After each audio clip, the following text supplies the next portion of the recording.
Hello, everybody. Welcome to another daily dose of gaming news and all that good stuff. And as always, I also publish on Rumble, Patreon for export, and any kind of things, updates, and as such. I usually go about on Twitter X. Later today, we'll have another Death Stranding episode. I will publish that one. Um, and yeah, then it's Mondays and Thursdays for now. At least that's the best schedule that I can do at the moment. But in the meantime, if you want, you have 4K complete gameplay series, which are the most recent ones, and 1080p, the older ones, for you to catch up in older games. Yeah, basically that's it. The channel updates. Let's go to the news.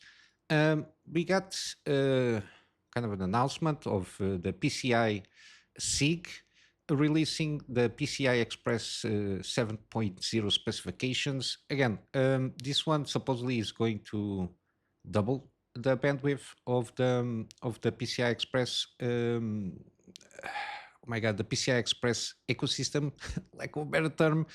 Got a lot of technical stuff there, which again, I my perception is again, it's basically doubling the bandwidth.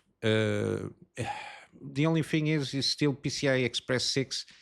Um, for example, GPUs cannot oversaturate it, even PCI 5.0, if not mistaken. Um, and again, PCI Express 7 it's only going to be available in hardware, I think 2028, at least that's seems to be the target date. Again, projected to 2028, so it's still far way off here. And even the PCI 6.0, it's kind of throughout this year, maybe. Again, there in terms of I don't know real world utilization, there is still kind of we will not get huge amounts of benefits, let's say, mainly because of the GPUs cannot saturate. Even a 5090 cannot saturate the bandwidth there. It might be good for I/O interoperability stuff there. Regarding I don't know specific operations that need large amounts of bandwidth. But for gamers, I don't see any kind of huge benefit there, at least for the time being. But at least it's good to see that they are offering the continuation of increasing the bandwidth in case of future proofing the this oh my god framework, like a better term here. Again, I'm not an engineer, so it's a little bit tricky try to go through the details here, but basically it's doubling the bandwidth for what we have already from PCI 6.0, or basically quadruple, if not mistaken. I think that's the math from PCI 5.0. But again, with what we have at this moment, it's more than good. Uh, Again, PCI Express, I don't think. Maybe in terms of CPU stuff there, in terms of lanes, but I don't know how much it is affected if you need more better bandwidth to take advantage of all the lanes there. Especially when, for example, when you put more hard drives like the NVMe's. I don't know exactly uh, the the the specifications of the PCI version. It's taken account, but I assume it has some influence there because of the I/O capabilities of the interface that you have on your motherboard. I assume it has something to do with that. Again, I'm not an engineer, but I always try to keep up on on par with what's latest on the hardware stuff there. Hopefully, been seeing a lot of AMD rumors regarding the new CPUs there. Hopefully, they can handle more PCI lanes, and mainly for again for my specific case regarding storage there. Even at this moment in time, I only have two NVMe's and a couple of hard drives for storage on my system. But again, when you start plugging a lot of more stuff besides the GPU, which uses the lanes there, plus the storage, if you start plugging stuff on the PCI slots, it will start saturating the bandwidth. If I think that's how it works. But yeah, in terms of normal usage, I don't foresee this being saturated in the near future, unless again with AI workloads, which is kind of a focus here they do here on this announcement. But yeah, other than that, things seems to be on a steady pace. Round about every 3 years or so, they will launch a new specification that basically tries to double, and that so far it did manage to do so, to double the bandwidth of this framework in terms of the specification stuff there. But yeah, this is what I got from hardware.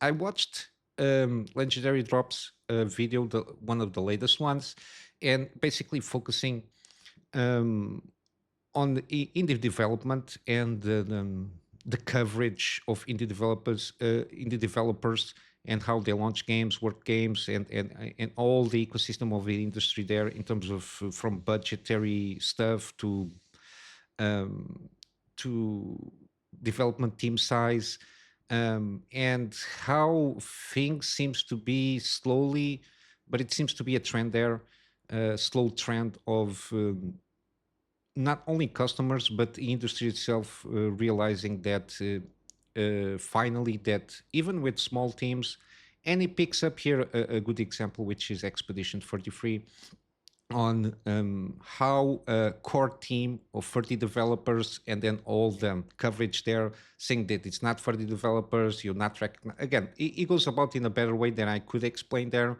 He does excellent videos, especially the scripted ones.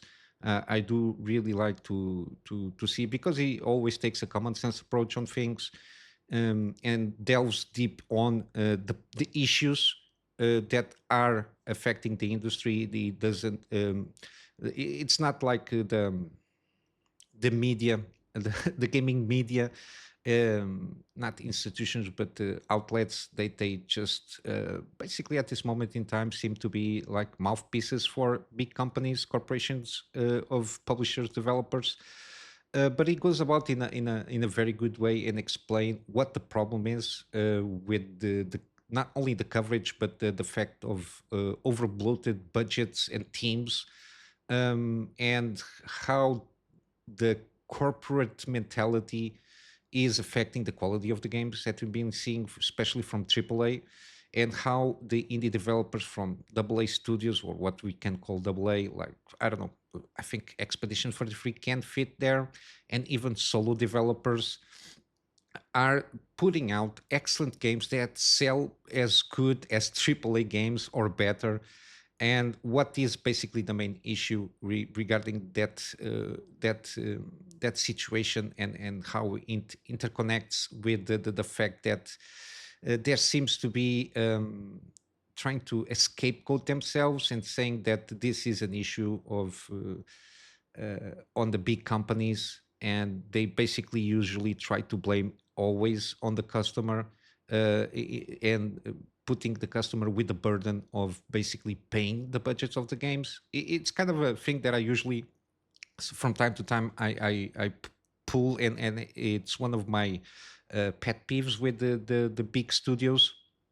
I don't know, from Xbox and all the first party studios that they have, PlayStations, and all that jazz, even like Ubisofts and the EAs, uh, which is basically they just justify their bloatiness in terms of production budgets, and with that associated comes because they have huge staff to fill in, and the fact that the corporate mentality tries to blend every game that comes out. They all seem the same thing with different skins, but they are basically the same game to a certain extent, because again, it's the corporate and the lack of creativity that comes with these AAA games that we've been seeing lately.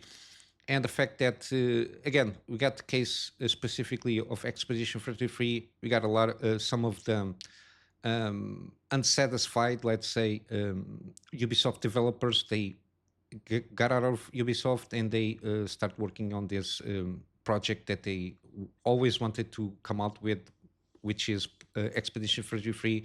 And then they manage with, again, with a core team of developers of around 30 people, which, again, the claims that it's not 30 people that were involved in the game, again, nobody said otherwise. But again, the creative vision and the main crux of the game, it was made by those around 30 developers there. And again, with other specific tasks that needed to be done to complete the game. Again, outsourcing is something that happens even in big studios. So there is this disingenuous argument that again the people were not recognizing the other parties that did outsourcing on that game. But yeah, it goes about in a better way that I can explain and articulate. But yeah, it's always been my concern that again the fact that prices are creeping up, and we got the I think the Outer Worlds 2 is going to be an $80 game, but it's coming out for Game Pass. Again, it's kind of a double thing here, which is they are trying with this $80 to fool anybody that wants to pay those $80 for that game. And also, to a certain degree, if you don't have $80, or in the case of Borderlands 4, you're not a real fan to have $80 to buy a game, for $80, they will try to push you to their subscription services, which again, it's cheaper. You can, I don't know, rent the services for a month or two and play the game, and that's it. And also comes with kind of the ownership to a certain extent of the game itself. There is a lot of stuff there, and it goes about in a pretty good way, better than I can explain and articulate again. But yeah, I do recommend, and again, I will leave the link on the video on the description below. But yeah, regarding this kind of industry, um, to a certain degree, it's coming to a shift, a small one, a slow one, but a big shift regardless.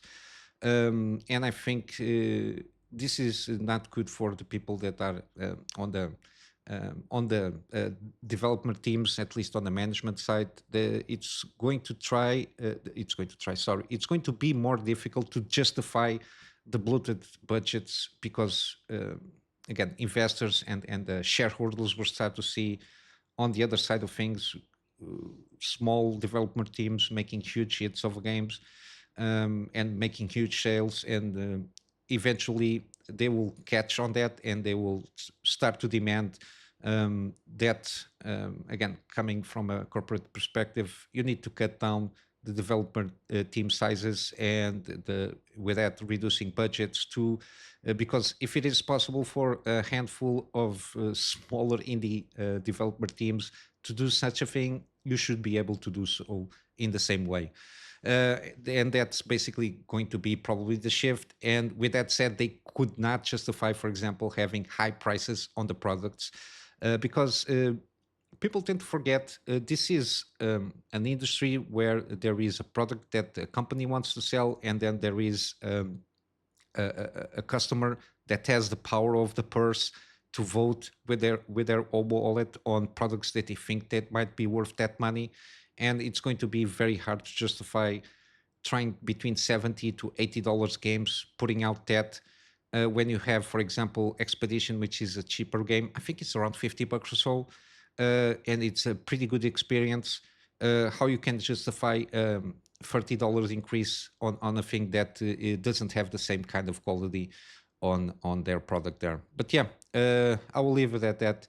But yeah, it's I always recommend this guy because he goes about in a very common sense way. Basically, that's the gist of it.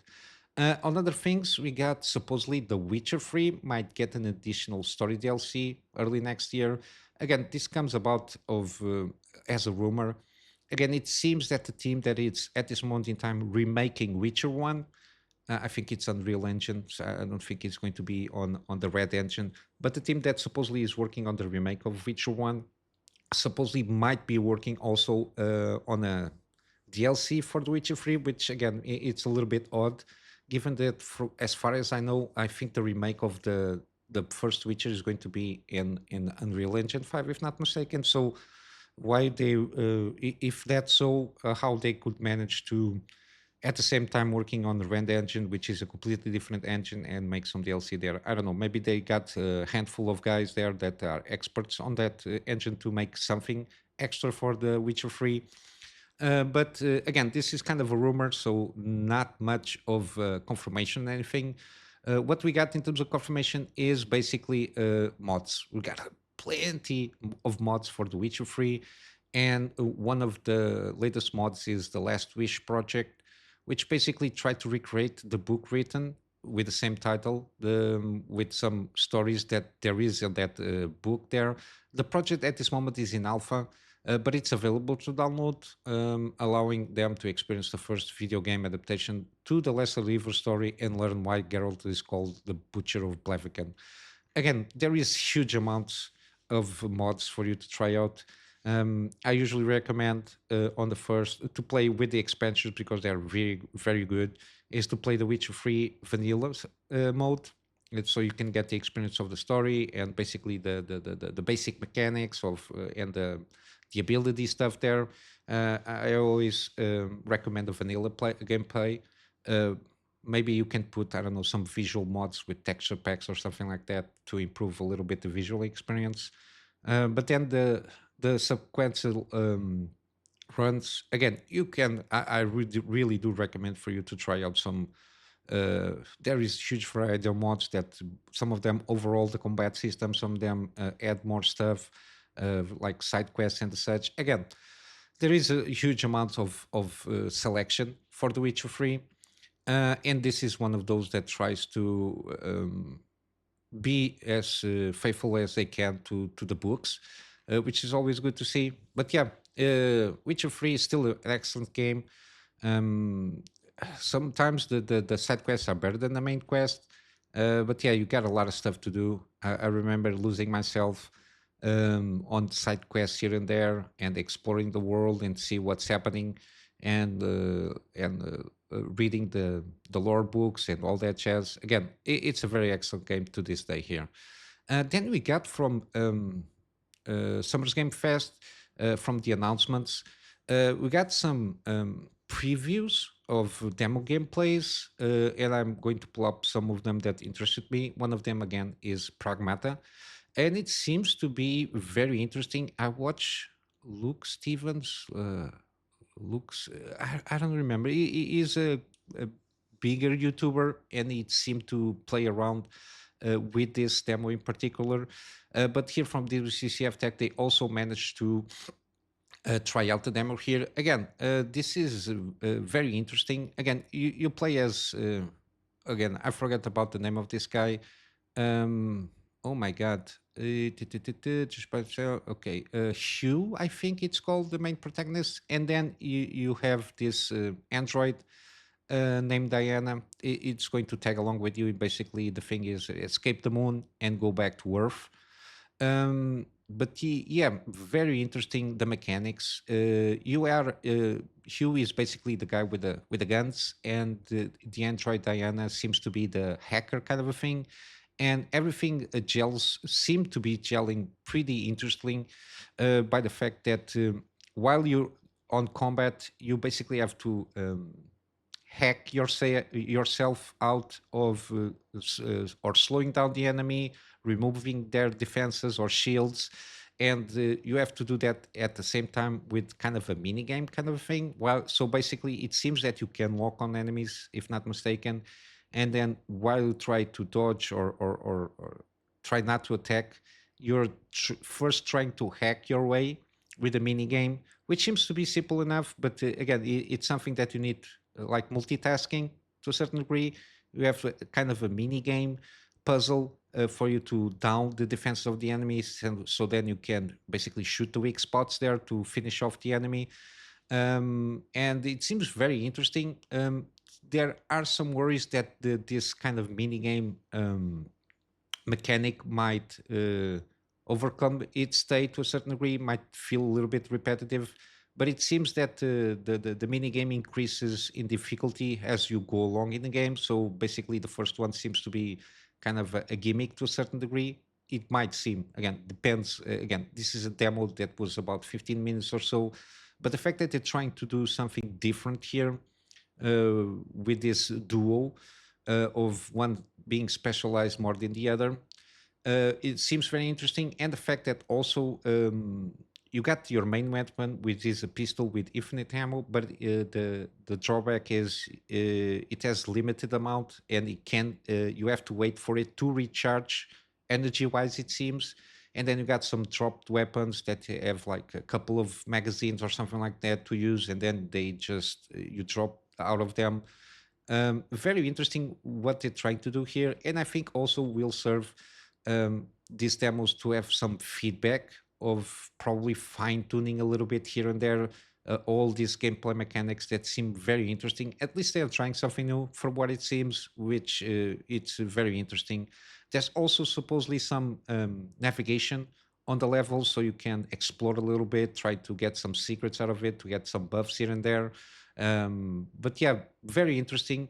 Um, we'll have to wait to get a little bit more. Again, supposedly on Gamescom, yeah, in Germany, there's going to be some booths with some demo stations, but I think it's more focused on Resident Evil in Onimusha, if not mistaken. Again, I want to see some gameplay sessions, like the 10, 15 minutes videos that we sometimes see of these games before they come out.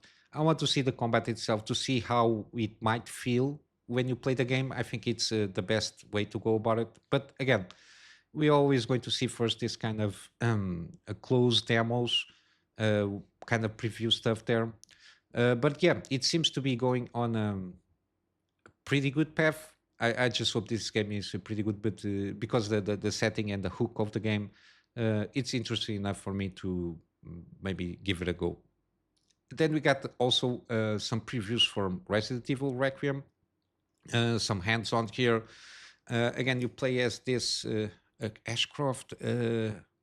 What's the name? She's the daughter of Alyssa Ashcroft, which is Grace Ashcroft. There's some connections with other games here. Again, I'm not very knowledgeable of Resident Evil lore. I just like play the games for what they are.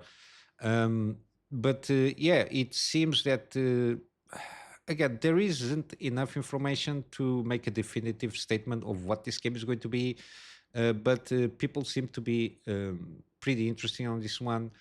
For starters, the game can be played both in first person or third person perspective out of the gate. So there is that.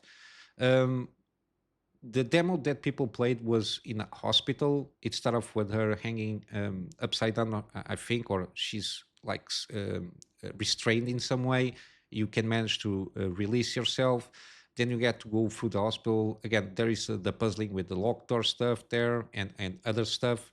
There is no weapons, it seems. I think it's more about trying to avoid enemies. But yeah, it seems to be the atmosphere of Resident Evil, trying again not get killed um, by the zombies there. But yeah, we'll have to wait and see a little bit more from Gamescom. But so far, it seems to be heading in a good way. People are interested, and what the little that they are experiencing seems to be pretty good. The same thing can be said to a certain way on Onimusha Way of the Sword. Again, it's basically uses Miyamoto Musashi as kind of a historical character there, and it seems that the combat seems pretty interesting. Again, seems to be more tactical, in a sense that it seems that you need to choose wisely how you go about on combat, and it's with that seems less action oriented. There is parry stuff there. Then there is the what they call here the, oh my god. There is a thing that they can do which is called ice and attacks. I don't remember this mechanic here, but yeah, they can be used to like just one hit kill the enemies there. And then there is the breaking of stances, and then you can hit several weak points depending on the color of those, which you can get more red gems, blue gems, or purple gems, or whatever, to gain a little bit extra, or the soul stuff there, or to just get a huge hit on the HP of the enemy. Again, very interesting stuff here. So it seems a little bit more tactical, and with that said, might look a little bit slowish. But it seems more a methodical approach on combat of the enemies. There is some dodging mechanics also, besides the pairing, to break the stances of the enemies, and even you have like a stamina bar, so you can only try to parry or defend yourself as many times as the stamina gauge allows you to. But yeah, it seems also in a good way, and hopefully we'll see more from Gamescom there. We got also, yeah, MindsEye supposedly released. It seems to be in a shit show of a state. There were no review codes given to anybody. The game just launched, and the game is plagued with a lot of bugs, plus all the performance side of things regarding an Unreal Engine 5, which doesn't seem to be a game that was made on a Unreal Engine 5. We got the CFO and the other kind of administrative role. They just bailed out a week before the launch of this game, which usually indicates that the game is not in a good state. Yeah, the game doesn't seem to be in a pretty good shape. Seems like in a lot of it seems not finished to a certain degree. And I don't think this game is going to be that good. There is a lot of issues with the fundamental game mechanics, like the shooting mechanic, the cover mechanics, then the driving. It's like the better one. It seems a little bit more fluid and how you go about driving. But other than that, it seems there is a lot of unfinished mechanics on the game. The game is not well polished. The story seems serviceable, if that much. But yeah, this game seems to be in a bad shape and it's not going to sell. And even the Leslie Benzies or whatever it's called, the creative director, um, tried to scapegoat himself of bad reception or even bad previews or people not expecting this game to be that good. Tried to blame that on the paid persons that were paid by Rockstar. Again, there is a lot of confusion. Confusion, no. There is a lot of shenanigans happening here to try to justify a failure of a game. And even on Steam, the concurrent players was around 4,000, if that much. I think it peaked at that level. Yeah, I don't think this game is that good. Again, we saw the videos and the trailers, and the indication was that the game was not going to be that good for starters. But yeah, another miss from another developer studio there. But on the other side, we got Celebrate launch on PC at this moment of recording has almost 150k players all peak, which seems good. Got 90% positive reviews, which is pretty good also.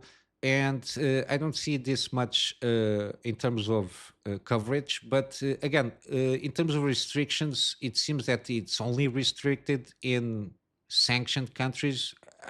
That's my perception from the countries that are here, not allowed to be activated on per search, which is Belarus, Cuba, Iran, Kuwait, North Korea, Oman, Qatar, Russian Federation, Syria, Vietnam. Other than that, there seems to be no restrictions at all in any more regions than these ones. Again, I assume Steam does this or Sony did this because of, I don't know, sanctions, restrictions, and all that stuff. So we got that. But yeah, very interesting things that they supposedly manage to lift basically all restrictions in terms of regions, except for, again, for these 10 regions here, which is a good sign that, again, and the fact that we got a good launch. I think this is the best selling game so far, and it is at least in concurrent players from any kind of PlayStation published game of all time since they start publishing on Steam, which is a good sign and indication that, again, when you remove certain restrictions like the 140 regions, and people are expecting this game to come out without those restrictions. And we saw even on the demo a lot of mods coming out, especially from the skin suits. I think from the assets from the demo was the best they can do there. I'm not sure. But yeah, it seems to be selling well. People want to play. When they play, they like where they play. So there's that, and I think it's a good indication to give for PlayStation that, again, stop with these shenanigans with the region locking because it's not going to help you on sales. If you remove those restrictions, again, you will start to see better sales and more players playing the game. Again, hopefully they understand this message, and it's a hope, like anything else there. But yeah, there it is. Again, I think this is a good sign for PlayStation to take and see if they can start removing, at least from the ones they already launched, like the Last of Us Part 1 and even the Spider-Man games, um, Ghost of Tsushima also. Again, if it's not online, just remove the restrictions and the PSN stuff there. I understand when it is like a multiplayer game, like Helldivers 2, which supposedly the servers are from PlayStation that needs to take care of that. They can might introduce those restrictions. Uh, Helldivers 2 is kind of a specific case because when they launched the game, there was no restrictions in terms of zones. But yeah, hopefully this gives a message and they understand it as okay. If we do this without any PSN requirements or even blocking those 130 regions, we have better sales because when people want to play a game, they can play the game and buy the game. But yeah, basically is what I got from for today's news. Just going for gaming deals, we still have Plague Tale, Requiem, and Innocence for sale as a bundle or individual promotions for each one of them. I will leave both of these the links for these games if you want to buy those. We got still Atomic Heart for sale, 67% off. We already know that they. This is one of the cases of smaller studios launching a pretty good game, and they managed to expand. We will have now Atomic Heart 2 and the Cube, which is kind of a multiplayer shooter with some interesting twists there on the mechanics. Then we got also Children of Morta, 80% off. Very interesting game. Roguelike, isometric view, pixel art style. Again, it has some co-op capabilities, if not mistaken, if you want to. And it seems to be a pretty good game if you like this kind of games here. We got also Crypt Custodian, 30% off. Again, very positive feedback since the game came out. We got Forza Horizon 5. It's still on sale, 50% off. Again, seems to be the better kind of open world racing games there with a lot of events here and there and a lot of cars to pick up and go about doing some racing. We got Neon Series is on sale, 85% off on the first one and 55% on the second one. There was an announcement of the third one also in this Summer Game Fest, not mistaken. Seems to be kind of the same gameplay mechanics, but the world seemed to be a little bit bigger, or you have bigger areas to explore. At least that's the perception that I got from the trailer. But yeah, if you like kind of Souls-like take on this kind of games, I think it's a different game. And again, very positive feedback since it came out in both games there. We got Okami HD, 50% off. Again, very positive feedback. Again, it's one of those games that people really liked when they came out on consoles at the time, and it's available on Steam also. We got Ori games, definitive edition, the first one, 80% off, and then the second one, 67% off. Again, from the same studio that is going to bring you No Rest for the Wicked. Then you got the Resident Evil series is still on sale. I will leave all the Resident Evil games on the description below on the gaming deal section for you to pick and choose and complete your collection. We got Sandland, it's on sale, 43% off, again, from the manga of Kira Toriyama. It seems to be pretty good. But yeah, there it is for you to try out, 43% off. Then you got the Invincible, again, one of those games reminds me a little bit on Firewatch in the sense it's a first person story driven game with some puzzles here and there. And it's very narrative focused. And it's 45% off. Again, very positive feedback as well from players. Then you got the Long Dark. Again, you got two modes here. I remember this as an early access game a long time ago. It seems very interesting, kind of survival. There is a kind of survival mode and a story mode, but both things are 50% off, both versions of the game. And it seems pretty interesting. And again, very positive feedback from everybody that played the game there. And then last, you got the Thaumaturge, kind of detective story with the isometric view, turn-based battles, but it's more focused on the detective side of things. Very paranormal kind of investigation there with demons and the such. But yeah, 45% off seems pretty good for what it is. But yeah, I will leave it here also on the gaming deals. But yeah, this is it for today. I will wrap up here with a plug of my Patreon as usual for extra support. The extra support is more in line for me to be able to get better storage solutions so I can have backups of the stuff that I do for my clients. And of course, some extra space for the videos that I make for the channel. And with all that said, hope you have a wonderful day. I will see you in the next one.